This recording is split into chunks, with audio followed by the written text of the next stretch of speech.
Traffic সিগন্যালে নারী সার্জনের গায়ে হাত তুলল এক যুবক। রাজধানীর রামপুরা থানাধীন পলাশবাগ মোড়ে ট্রাফিক সিগন্যালে এক নারী সার্জনের ওপর হামলার অভিযোগ উঠেছে এক যুবকের বিরুদ্ধে। মোটরসাইকেলের কাগজপত্র দেখানোকে কেন্দ্র করে এই ঘটনা ঘটেছে বলে জানা গেছে।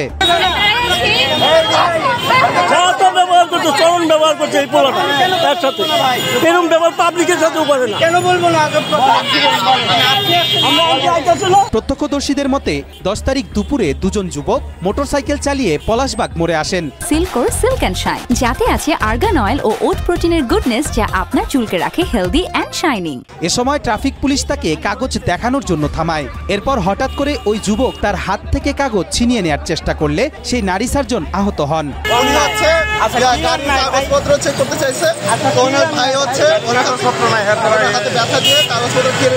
পাশের কয়েকজন পথচারী বিষয়টি লক্ষ্য করে দ্রুত এগিয়ে এসে তাকে রক্ষা করেন।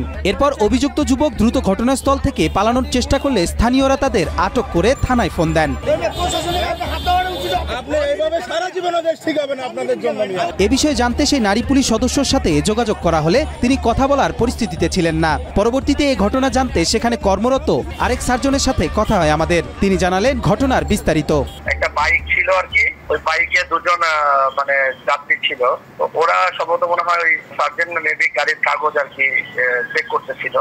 মিন টাইমে আমি তো সব পরে গিয়েছি, তখন আর কি পাবলিকের মুখে শোনা এবং ওখানে দেখলাম ওই কাগজ নিয়ে ওই একজন লোক ওই দুজনের মতো একজন আবার এই কাগজ নেওয়ার জন্য সার্জেন্টের হাত থেকে টান দিচ্ছে। তো সার্জন কাগজ দিচ্ছিল হাত ধরে, আর কি ওকে আর কি হিট করেছিল মেবি হাত ধরে, হয়তো খামচি টামচি বা এই মোচর এরকম কিছু দিয়েছে, যেটা পরবর্তীতে শুনলাম। পরবর্তীতে পাবলিক ওদের আটক করেছিল, আমাদের ডাকলো, আমরা গেলাম এবং রামপুরা থানা থেকে অফিসার গেল, ওনারা যে ওদের রামপুরা থানাতে নিয়ে গেল।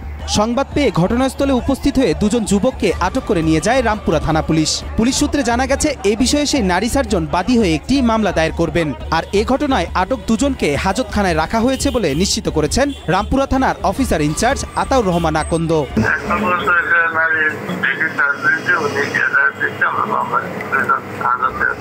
ঢাকার ব্যস্ত সড়কে এমন ঘটনা নারীদের জন্য কতটা নিরাপদ তা নিয়ে নতুন করে প্রশ্ন উঠছে। কবির চৌধুরী জয়, মাই টিভি, ঢাকা।